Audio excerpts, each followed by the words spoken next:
hard to find a set of we searched long and hard to find a set of elite schools in India to become Access USA Associate schools, and really felt that Sadhbhavana World School was the only school in Kerala that was worth the investment of time and effort, because we think that you are really a unique population of students and parents, and a school with a staff and leadership that has a clear vision on the importance of preparing students to be full participants in a global economy. I also would like to acknowledge that today is, in the US, the 4th of July. Well, I guess it's the 4th of July everywhere, but here it's also Independence Day.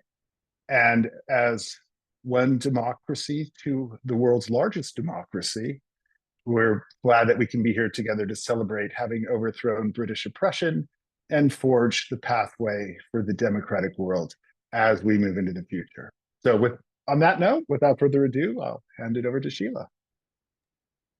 Thank you. I am so just proud and excited to be here with you today. We are so happy to be working with the good people at Sadhbhavana and with your leadership. What we're particularly excited about is this incredible gift that Dr. Harish has given in terms of a class that we will be speaking about in a minute.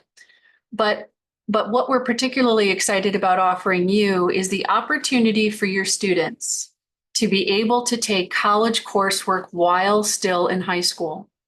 This will allow your students to get a leg up on other students in India, where they will be able to complete up to a full year's worth of college while still in high school, making it so that by the time a student comes to the United States or to other countries to study, that amount of time will be 3 years instead of 4.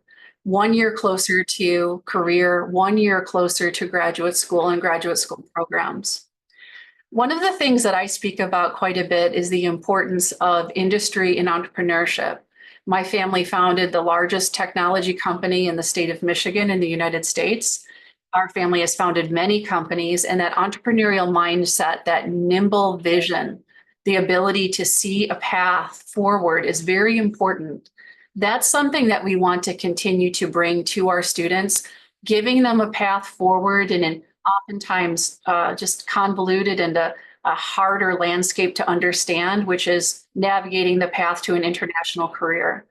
We understand that many of your children, many of your students are looking for these paths to international careers, and we know that this is one of the best opportunities to be able to provide that. We're not going to go into the programmatic details of what we offer. We will continue to answer your questions as that comes about. But the most important thing to understand is that we are going to continue to provide the coursework and the opportunities and those connections and the internship possibilities as your students progress through and as they matriculate into universities. Another very important point to consider before we talk about the workshop is how very important it is for the students to take advantage of this wonderful opportunity that Dr. Harish has presented to you.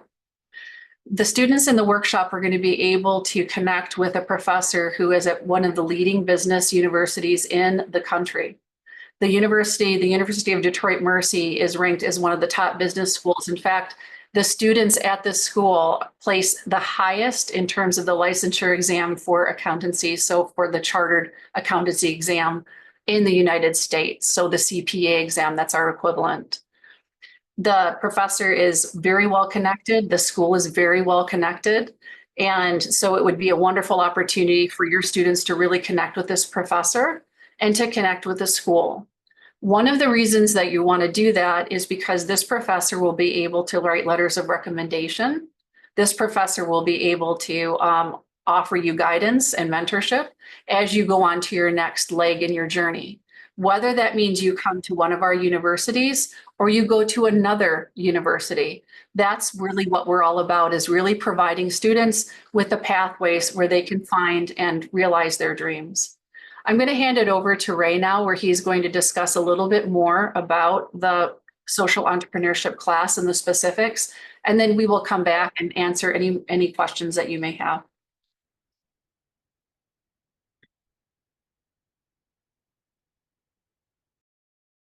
Ray, you're on mute. See, normally she tells me that I should be on mute. No, but seriously, when we were looking for a course to bring to Sadhbhavana World School, we wanted to take something that would fit well with the students, with the international perspective of the school, with their ambition, and also that would recognize the fact that a lot of families coming from industry, but also with sort of a broader interest in society and societal matters. And we thought that social entrepreneurship would be a wonderful course to present because it would bring together both this business impulse and the realization that a lot of change and impact in the world comes not from government mandates, but from actually marshaling people to act in their common interests and to use the mechanisms and techniques of business to incentivize people to do that.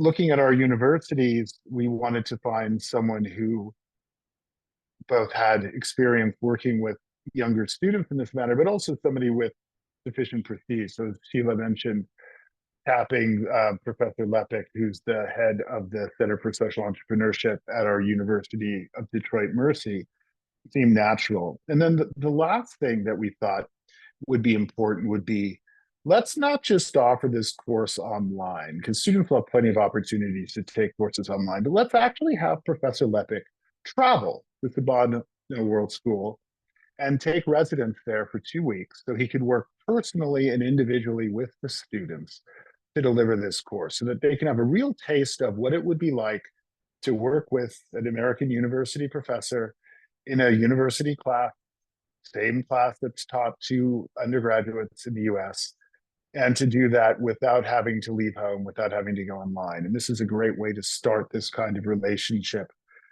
between Access USA and Sadhbhavana World School, but also for the students to get used to working with professors in this sort of class and with each other. And so he will be arriving there on July 15 for a 2-week period to deliver this course. And I've been told by the leadership at the school that there'll be a small processing fee, but there will be no course fee for participation in this course. And this is something that is really being made available to everyone at Sadhbhavana World School. So this is really important. I will say too, this is the first time that we have been able to find a school that we thought would be a good fit to bring one of our faculty over in person. So this is going to be a new experience for us, even though he has taught courses before at other schools in the US. This is the first time that the program will have sent someone to India. So we're very much looking forward to this being a wonderful success and to really accomplishing a lot. I would think right now, rather than going on at length, is I have the academic disease, so I could talk forever, but instead let's stop now and open it up for questions and make sure that we actually give you the information you're interested in learning.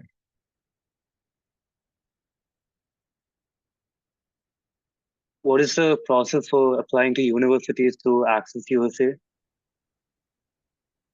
So the process of applying, what we've done is we've structured things in, there's a several step process. The fundamental belief here, though, is that traditional university applications are not a good tool for determining fit or for helping students to decide if they would actually like to be at that university.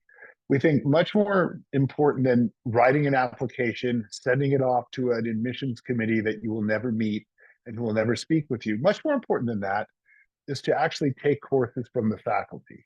And we have told the universities that rather than relying on your admissions department, wouldn't it be better if your professors could meet the students in person, either in video sessions like Zoom, or actually going to the schools and teaching classes?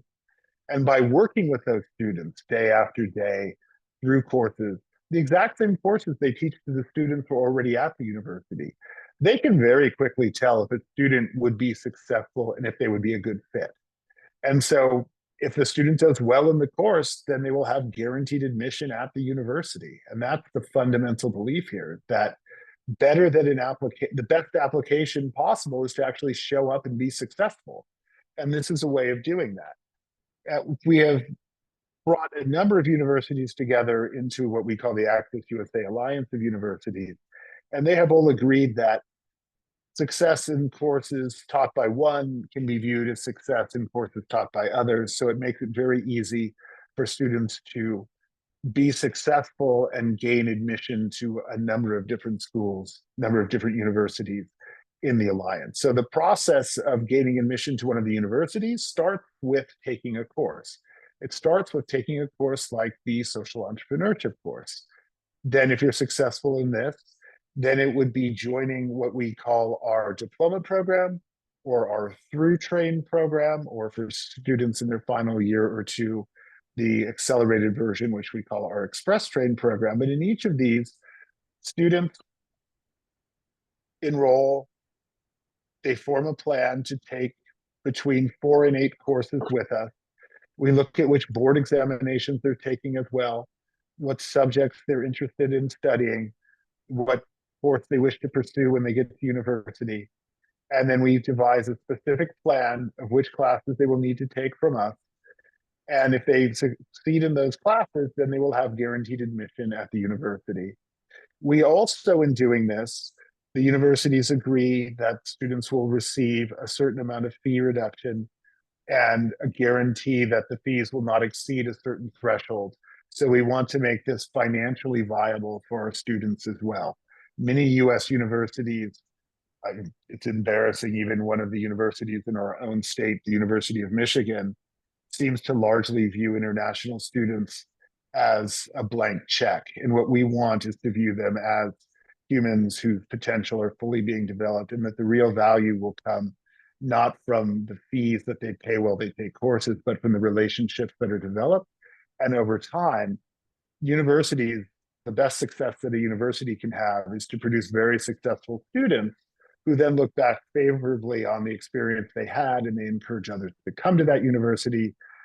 They oftentimes wind up making donations back to the university. It's very much a long-term investment in the relationship.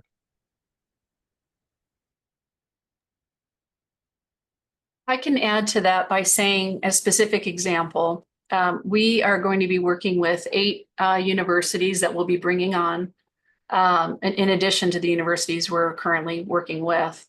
And these universities all are associated in close proximity to hospitals. So a perfect example are for students who are interested in the pre-med track. These universities are open to offering internships to international students. And they also lead to the only medical school in the United States that freely admits international students. So that is one example, just one example for students interested in pre-med. I could give you other examples from other industries, but that is one example of what we do in order to support the students. Typically what happens is after the students take the first class, then they figure out and they start to dial in what they're interested in. And we don't expect the students to know right away what they want to do. Sometimes I say to students, knowing what you don't want to do is sometimes more important than knowing what you do want to do. And that's going to change many times before you graduate from your undergraduate degree. So what we do is we help guide and steer students as they're going through high school and even up until matriculation, so that at one of the universities, so that we help provide them with the widest array of opportunities for them, whether they're at the schools where we provide them with a guaranteed admission, or they're somewhere else, or they want to go to a different school in a different geography for a different reason. We're very supportive of that as well. But the main important thing here to discuss is that we need to focus on the fact that when students come to the United States, where they oftentimes fall through the cracks are in the areas of internships. Getting and securing good internships for students is of vital importance, because those internships are what lead to the job offers. The job offers are what lead to the high starting salaries. And once you anchor that starting salary pretty much stays there, and you pretty much only go up the mountain from there. So that's something that's very important when you're thinking about placing your child in any program, talking with and strategizing about the co-op or internship opportunities that student is going to have. We talked with the director of admissions at one of our universities this past week, and he was saying, you know what, it's really important that students understand that internships, they don't offer just, $500 or $1,000. Students who work at very good internships in the United States, they can walk away with $8,000 or more every summer. And that, combining that with different opportunities for financial aid, can really take down the cost of a college, basically an undergraduate degree. But it's really important when working with the admissions departments and working with us that we strategize about that early. So people aren't making these decisions at the last minute and trying to put something together and probably not having the best formulated plan. So that's why when you're talking about admissions, it's always about work in progress. We always start with the student where they are. And then as that path changes, then we work with the parents and the students to kind of plot that path as it changes. So eventually when it's time for college, the right decision is made and everyone is happy. Parents and students, if you have more questions and concern, please feel free to ask. From where can we know the list of courses or what kind of studies is available in these universities? So our universities have hundreds of majors and thousands of classes. So where we start is really in talking with you about your student, figuring out what Dr. Harish and the leadership at Sadhbhavana want in terms of the classes that are taught in person. We also put together summer programming opportunities for students in the United States. We just got done with a wonderful high-tech STEM program in the United States that was very well attended. The students loved it. They all rated it excellent. They all cried because they didn't want to have to go back home. And so it was wonderful. We had 2/3 of the students actually were from India from that program. So really a lot of what we offer are what is in demand from the parents' point of view. What we are seeing are many courses in the STEM related fields. We're seeing a kind of a burgeoning, a beginning of desire in the humanities, interestingly. There's a lot of desire for commerce that relates to personal finance, business fundamentals, advanced business fundamentals. We're offering a class, of course, in social entrepreneurship, innovation and entrepreneurship. So all of these areas are areas where we sit down with your leaders, the strategic, the leadership at your school and say, where is the demand there from your students? And then we customize classes for that purpose. We also sit down with the students and their parents and say, what do you want? How can we put something together for you? We have had opportunities for students who say, I really want this niche area. I want to study this and this.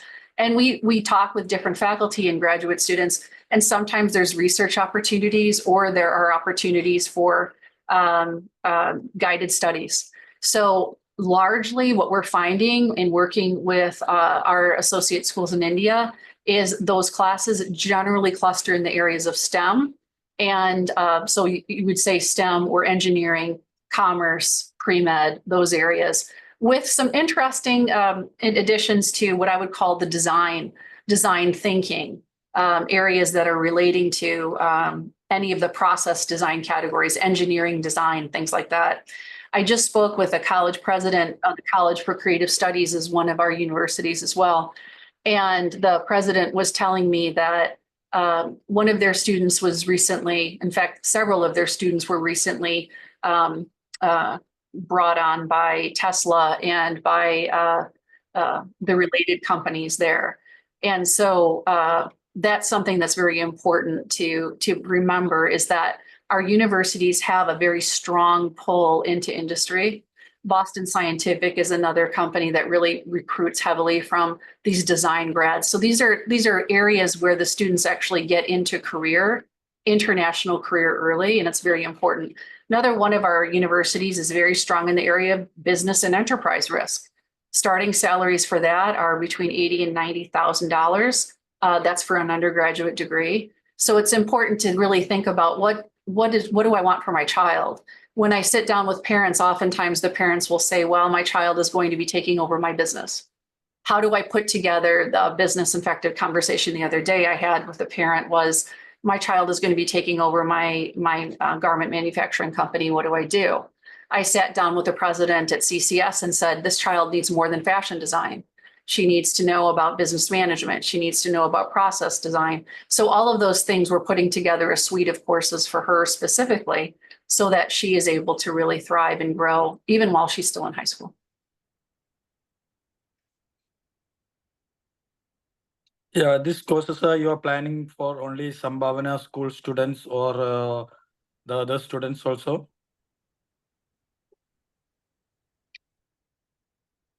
So the class in social entrepreneurship will be delivered to you and brought to you in person. Because you're an associate school, we allow your students to be able to take the distance learning classes that we offer, any of the distance learning classes that we offer, and we can share those with you as well. So yes, we offer a full suite of classes.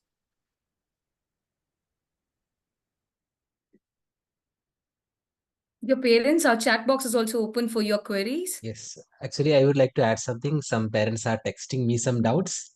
Many parents have asked me what are the list of universities that are under Access USA. And I would like to add that there are several prestigious universities like Alma College, University of Detroit Macy, Olivet University, Spring Arbor Universities, or Madonna University. All of these universities, if you check in the Q1 university rankings, are ranked high. And all these universities have very high rate of giving 100% scholarship to the students. All these universities have a very high rate of placing students in great internships, in great careers, and also in getting admissions into some of the best postgraduate universities or postgraduate courses in the world. So we'll be sharing, if parents desire, we'll be sharing more details regarding the courses offered in these colleges, the list of colleges, etc. We can share it with you through School Beep or email.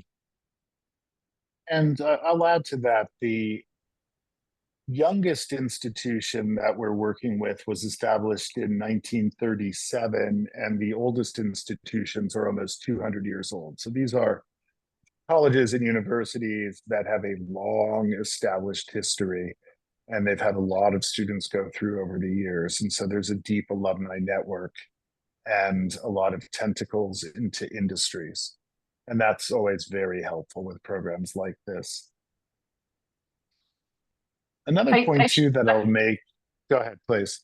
Oh, I should also add, in terms of the universities that are requesting that we consider them to add to the association. I attended a roundtable on talent last week where there were 90 college presidents. I was only able to attend for one day because we actually had a visitor from India who was in Detroit at the time, and I wanted to get back and meet with him. But I was there for 24 hours, and 12 college presidents approached me and asked if they might be able to be considered to join the association in the United States. One of the things that we look for, two of the things that we look for actually, are these schools need to be the best in the United States in a particular area, or they need to be among the highest ranked in a particular area before we consider to bring them on into the association. So that's something that we're very excited about. We're excited about the momentum that we have in the United States with schools in different geographies who want to join, and those opportunities we can continue to bring to you. The reason that they want to join is because the caliber of the students, of your students, are so high. They're very excited to be able to work and provide opportunities for your students, because your students do very well in school, they do very well in career, and they are great contributions to the campus community. Right? You were going to say something. Yeah, thank you. The thing that I was going to say is that when looking at universities, and I have an article in Forbes magazine not so long ago about this that you can find online, there is a common misconception that selectiveness of admissions of a university has a large impact on lifetime earnings. And all of the actual research data shows that far more important is what you study in university than where you study. And in fact, the difference between people who study, say, a high demand subject like cybersecurity, between a highly selective university and a fairly lowly, a university that accepts most students, the difference in earnings there is much less than the difference between someone who studies cybersecurity at a selective university and somebody who studies something like history at a selective university. Everything comes down to what students study more so than how selective the university is. And that's something that people often become overly concerned with looking at the rejection rate. One of the things that has been astonishing is the efforts that universities in America have gone to increase their rejection rate. And this is largely something you do by encouraging, over the last 25 years, the number of applications the typical students submit to universities has gone up by 400%. The number of students being admitted by universities hasn't changed at all. And so the rejection rates for universities have all, or shall we say, the acceptance rates have all fallen by a factor of 4, because just that's simple mathematics. If a university wants to increase the number of students it rejects, and I was at Stanford University for 27 years, so I know a lot about how you increase the number of students you reject. You recruit widely, you lower the cost of your application, you encourage everybody to apply, and you know that most of them you'll just reject. And that looks good in your statistics, and that makes people want to come even more, and that leads to even more applications, but it doesn't actually do the students any good. It wastes a lot of time, makes a lot of people very unhappy. Much better to spend your time actually learning, pursuing your course of study, getting into the workforce, and then making a name for yourself. And 3 years into the workforce, nobody cares where you went to college. They care what company you're at and how well you're doing. And when you move on to your next job, it becomes increasingly less important. So our goal is to get students well positioned for good international careers and good postgraduate programs where things really matter. So that's an important thing to keep in mind. Does the I have Access got a USA few more program questions. Yes, sir. Please continue. Please continue, sir. cover only universities in Michigan State, or do you have association of universities in the other states? So the credits that our students accrue, because the standards at our schools are higher than at Michigan State, they're easily transferred to any other universities. And that's part of that is wrapped up in all of the very tight accreditation standards and boards, and I guess the transfer credit programs that go on in the United States. So it's very common for students to transfer from high school to college and take with them 35 college credits. A student in the United States needs to graduate with 120 credits in order to get an undergraduate degree. So it's not unusual. In fact, one of our students in the program this year is transferring, or is entering University Detroit Mercy with 37 credits, in part because of some of the scores that he had on his exams, and in part because of many of the classes that he took with us. With those credits, he can keep them at our universities, or he can transfer them to other universities relatively easily. And that's very important to consider and to remember. Government schools in the United States tend to have government schools. Michigan State is a government school. And Michigan State has typically very large classes taught for the first 2 years by teaching assistants. You'll oftentimes not see a faculty until you're maybe a junior in college for many of the programs. So for that reason, the transferring from a private university or private college to a government school tends to be relatively easy. Many, in fact, even with transferring of credits to the University of Michigan, which is considered one of the top government schools in the nation, those credits transfer relatively easily as well too. The only opportunity or case where you don't see credits transferring are in what I would call highly technical or specialized schools. And even in schools like these specialized art schools like Cal Arts or RISD, there still are some transfer credit opportunities, typically a year's worth of credit, which is about 30 credits. So it's kind of an education for that. When talking about undergraduate and graduate education, and many of you already know this, but when your student comes to the United States, what you will see is an undergraduate degree that will typically take 4 years. For your students, they take 3 because they will be in our program. Even if that student applies to another school, so let's say your heart is set on going to Notre Dame or to, University of Arizona or something. So if the student applies outside, they would still enter as a freshman, but they would bring with them 30 plus credits, which means they still would be able to complete the degree in 3 years. That's kind of where we get a lot of questions about that. And that's very typical and common for US students when they choose to go to college in the United States. They bring with them the credits that they accrued in high school. You being able to do that is going to give you a big leg up over the other students in India who simply don't have the opportunity or the possibility of being able to do something like this. So that's another very important point to remember. When the students complete their undergraduate degree, they get something called an OPT, which is a visa, and that is a 1-year OPT, and it can be extended 2 years if that student is in a STEM related field. So if you think about it this way, the student will be in the United States for 3 years for undergraduate, and then 1 + 2 for the OPT, that's an additional 3 years, and then graduate school. The graduate school name is important. You want to be looking at that graduate school name. That's 1, possibly 2 years in graduate school, and then 1 year of OPT after graduate school plus 2 years of OPT. When you're looking at that, your students and your children would be in the United States for about, give or take, 10 years. Most of the time, what we see is that students will stay here for a while, work, get internships, get job offers, and then most want to go back home to start their families. So what we're offering is the opportunity to help guide through that process. You want to kind of get through the undergraduate degree. You want to land a great job or internship throughout the process. And in many of our schools, you can get 4 or 5 internships even as an undergraduate.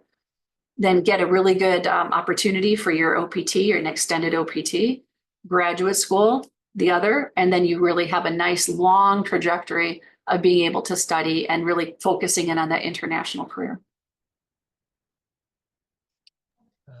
I have got 2 questions from parents that I would like to raise.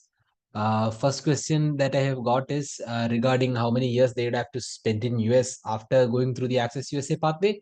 One parent has asked if they start taking college courses for college credits, will they still have to spend 4 years for undergrad degree in USA? And I would like to clarify that if they have gone through the Access USA pathway, they will have 1 year of college done. They after they go to US and they get enrolled in a university, they'll only have to spend 3 years to complete their undergrad degree. And this credits that they earn in high school, that is valid in other universities in US as well. That is very important. Okay. And also one very major benefit that you gain is gaining admission into a US university is very complex. It's not an easy process, writing essays, building your profile. Even if you go through all that process and get the admission, then getting visa is an even bigger headache. But if you go through the Access USA pathway, it won't be an issue at all. You are guaranteed admission, you're guaranteed visa. There won't be a problem with that. Then Sheila and Ray can add to this. And another question that I got is, what is the average fees per year along with living expenses for bachelor's courses in these universities? I think Ray or Sheila can take up that question. Yes, I'll do the last question first, and that's something that we have just been talking about. And what we are working towards is to ensure that the total cost, so annual living expenses in the US, we want to keep that, certainly under 25 lakh. And we would like for the total cost of earning the degree, including whatever participation fees associated with being in Access USA, we would like to keep that total under 1 crore. So trying to, compared with what it could cost to go to a place like University of Michigan, where students could be spending is, easily 300,000 USD.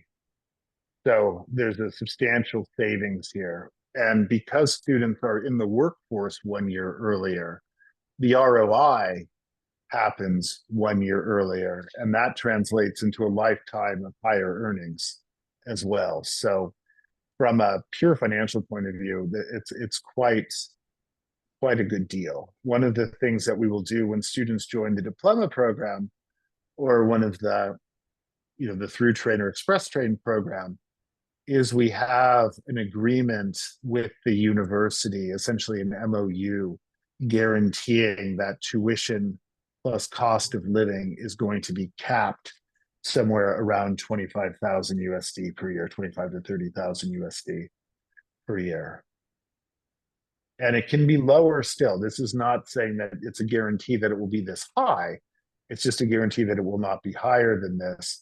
And then depending on individual students and their circumstances, their capabilities, there is additional fee assistance and scholarships based on merit.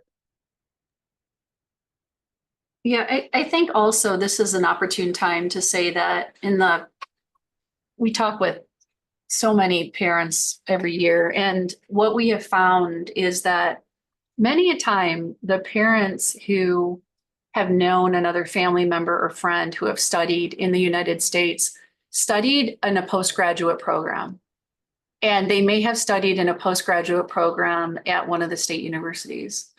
So there is, and it logically would make sense that one would think, okay, well, this person who's, the uncle or the family friend who studied in this postgraduate program 10 years ago, or maybe even not too long ago, that would translate to having a positive student experience as an undergraduate.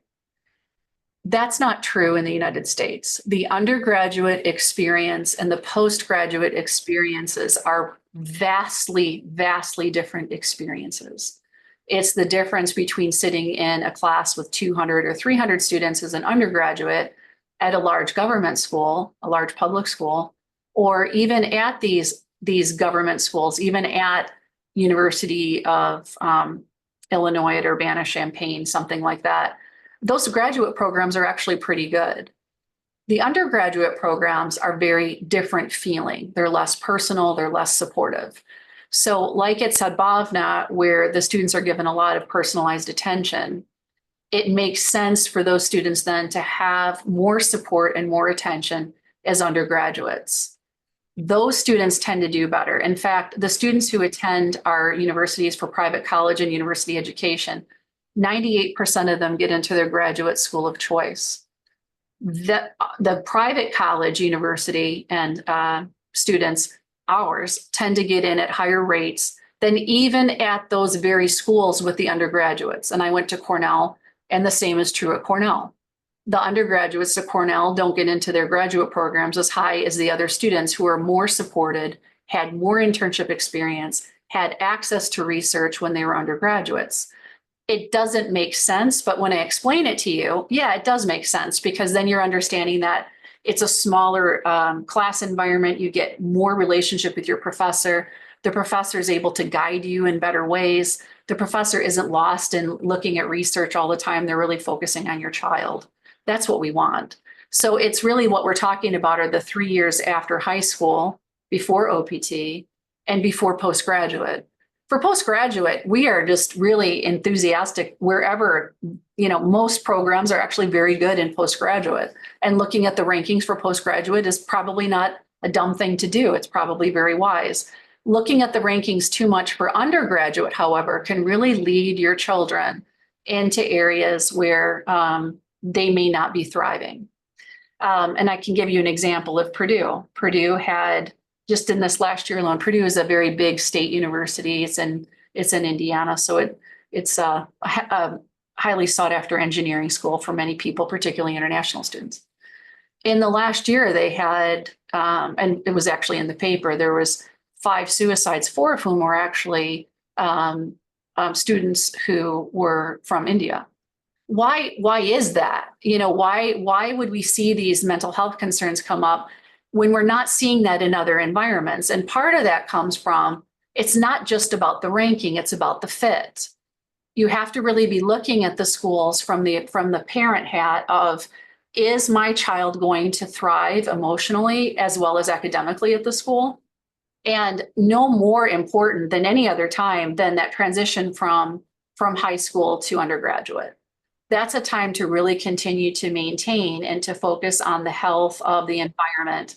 You don't want to be putting your kids in environments where you have a very polarizing campus. We just brought a student not too long ago from India, and we brought that student through Alma College and some of our other Hillsdale, highly ranked. And then the father wanted us to take him to University of Michigan. And we did. We took him to University of Michigan. And when they did, there was a whole bunch of picketers and protesters and everything else. And the student's like, yeah, I get it, but I don't feel comfortable here. And it isn't until you actually get onto the campus, and some people would feel comfortable, but many students wouldn't. And so this is really kind of opening up the conversation of making sure that we're really looking at what is the right fit for the child, particularly for undergraduate.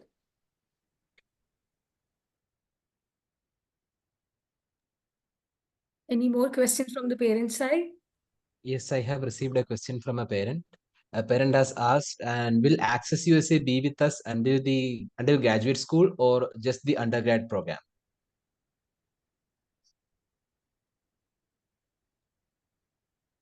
So what we do is we work closely with our member institutions, and we pretty much stay there with the students. We want to continue to develop these relationships. We work with the faculty. And a lot of the work that I do is actually on the other end. It's on the end of industry. I'm a daughter of industry. So I spend quite a bit of my time with company founders, talking about in fact, next week I'll be having a luncheon with the founder of NYX, who is a fellow who grew up in India and came and started a great automotive supply company in Michigan.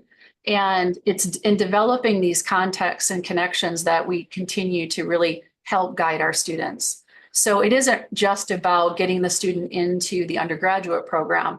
Our college and university presidents also depend on Ray and myself and others in the program to really just continue to provide opportunities for these relationships to flourish. It's very important to continue to highlight where our students thrive and where they grow. Once we get a positive effect in terms of an internship for one of our students, we can place more students there. We oftentimes will hear we'll hear founders say, "Well, we want more like them." Where can you find more students like the ones that you're able to provide for us? In fact, we had an event at the International Automotive Hall of Fame, and at that event was the executive vice president of American Axle, and he's a head of strategic planning. And like I said, we had a large program, and 2/3 of the students were from India. And after the program, the executive vice president came up to me and he said, "Man, these students are so well spoken. They're so driven. They want to work so hard. You know what I'm going to do? I'm going to go home and tell my kids, you guys are in so much trouble." He said. So, it's really a joy. I feel like, working with your children, I feel like I'm working with my own children. And so it's just it's a fun opportunity to be able to do that. So it isn't a matter of feeling like, oh yeah, we have to continue to keep track of the children as they go from undergraduate to graduate. It's an honor to be able to do that and to build these relationships and to continue to see that grow. We have parents touch base with us and then we don't hear from them for 6 months and then we hear from them again. But it's just really a fun relationship to continue to see happen over time. Actually, I am getting a lot more questions. I would like to, I'll read them. One question I have got is, what is the average typical fees for postgraduate programs plus living expenses in the US? I think you already explained for graduate program, they're asking regarding postgraduate program. Same parent has asked, like, their student is in 9th and he or she hasn't exactly discovered their streams of interest. So how can they discover their stream of interest through your foundation courses? And what is the expense of the foundation course that they can take now? So that is one question. And there is one more question is there from another parent. And this parent has asked about how will the Access USA program, how will it contribute towards physical activity? I think he is asking about opportunities for sports in your universities. Yes. So 3 questions are there. I am sorry, there are a lot more questions. If there are more questions are coming and we are unable to answer now, I'll compile the questions and send it to you and we'll answer the parents directly. Yes. And that's Ray, do you important want? for everybody to know that even if you come up with a question a half an hour from now, tomorrow morning, whenever you have a question, send it to Arvind. He'll get it to us and we'll make sure answers go to everybody because that's very important. As to the actual questions here, as far as postgraduate degree fees go, the right way to think about that is students who wind up in PhD programs will almost always be receiving research assistantships from the university. So those tend to have, they pay you to be a student then. If you're going to a business school or medical school or a pre-professional school like that, then those are very expensive, but the future expected earnings are also very high. And so they will always have finance arrangements to cover the cost of those. The challenge is if you find yourself paying for a one-year master's degree, those, I would encourage people to always use caution before jumping headfirst into that. That's something to really plan. This is not the right time to think about that, but that's something to plan carefully in your last year or two of college, of your undergraduate university education. Beyond that, for sports and activities at our universities, there are lots of opportunities there. Sheila, do you want to talk about the cricket league that we're hatching? Yeah, I will, but I'm going to first talk about, I think it's important to talk about the grade 9 student who doesn't necessarily know what he or she is wanting to do at this point. And quite honestly, that's where they should be. There are probably 1 in 5 in 100, of students who have decided they want to be a doctor, or they want to be an engineer, or they want to be something, but they should be trying on different ideas of what they want for their future in high school. That's the time to do it. And even as an undergraduate, typically what happens is that we start somewhere. We say, well, what are you interested in? And in fact, this week I spoke with a student and she's interested in psychology. So she's starting with an intro to psychology class. What we do after that is we talk with the parents and the student, but the parents often, they really have a really good handle on where their child is. And the student will also say, so it's really a group effort between the parents, the student, and us to chart the path of what's next. Sometimes what's next is another class. Sometimes what's next is to talk to another person in our network to say, okay, that person can answer your questions.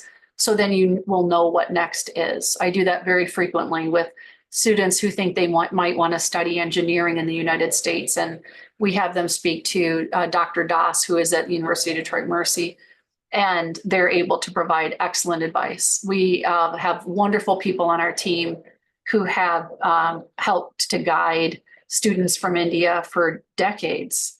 And so we're able to really give the best information as you navigate the process. And I wish I could say there's one quick answer, but just like parenting, it's you do it as you go. And so my daughter's a perfect example. My daughter she started college when she was 16, full time. She was ready. She wanted to go. I'm like, I went through everything. I don't want you to go yet. You're too young, blah, blah, blah. But she was ready to go. And so she studied mechanical engineering at a college nearby me because I'm like, you're 16. You're going to have to go to a college near me if you're going to go off when you're that young. She took 19, 20 credits a semester in mechanical engineering, graduated in the first in her class in mechanical engineering. She graduated when she was 19. And so I said, okay, that's great. Congratulations. She got a job. And then she's like, you know what? I really want to be a software engineer. I'm like, okay. So then she went to a boot camp, retooled herself, got a new certificate, new degree, got another job. And then she's a software engineer, and she's been a software engineer for 2 years. I'm like, you go, girl, you keep doing it, right? So I think that's so much about parenting and understanding that there are no dead ends. And that's what I said to the students in the program, the summer program. Don't ever think you can't pivot, because every time you learn something, you're adding to what you knew before. Remember that. That makes you more valuable, not less. So if you start as a mechanical engineer and you get to be a software engineer and now she wants to be an AI engineer, go for it. Do it all. You know, she actually picked up a welding degree in the middle there too, because she wanted to be an expert welder. You know, but the whole point is really following the kids through that process, following the students through that process, our children through that process. That's what I'm there for. That's what we're there for. The one thing that oftentimes Indian parents do not have when they're looking for options in the United States are, quite frankly, connections. Who do I talk to about this? My child is interested in this. How do I get them integrated or interested in this? How can we, in fact, I was helping a parent whose daughter, he thought she wanted to go to RISD. And so I gave him the information and then they decided she didn't want to go to RISD, which is a design school. So it's really more about being open to the process and understanding that that process is going to have many varying paths, but that's the joy of it all. The joy is in kind of figuring that out and helping our children figure out who they are. And that's wonderful. So I think, you know, there's that balance between letting them do whatever they want and helping to guide them. But I think striking that right balance is exactly what we need to do and how we need to support the parents as they guide their children.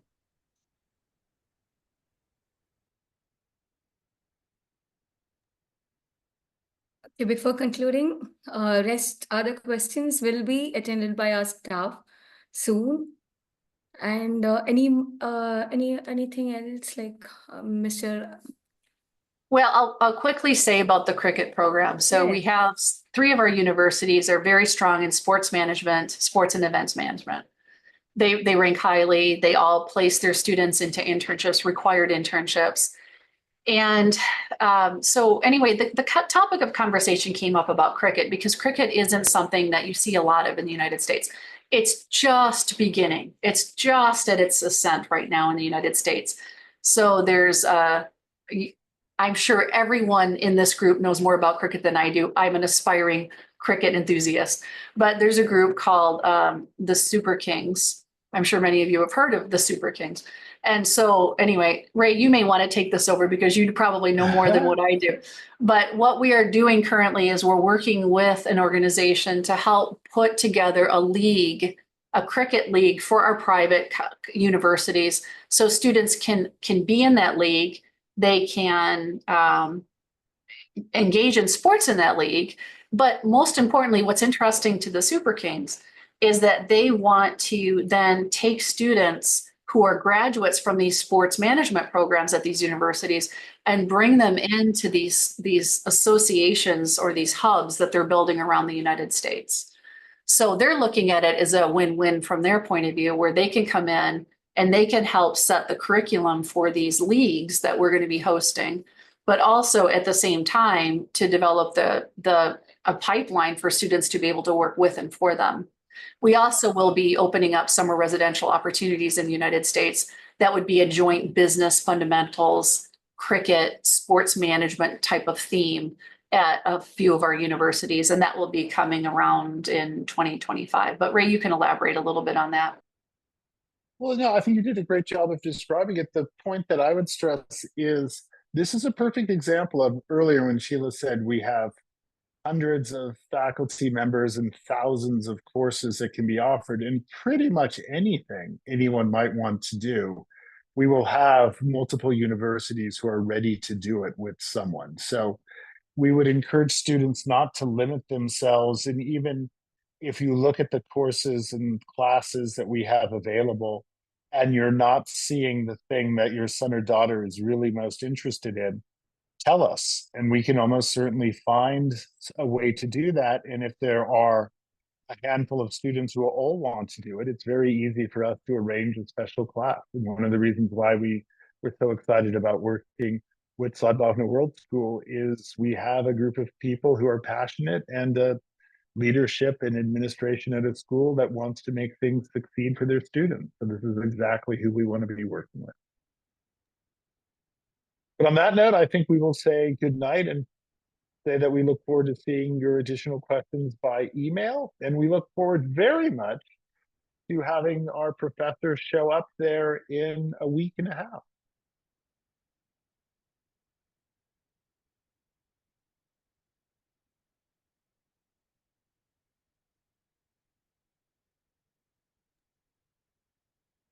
Well, thank you to everyone, and we're just so grateful to be here. And to the parents, oftentimes what you will find is that reach out to your leadership if you want to discuss your child and the aspirations and the plans.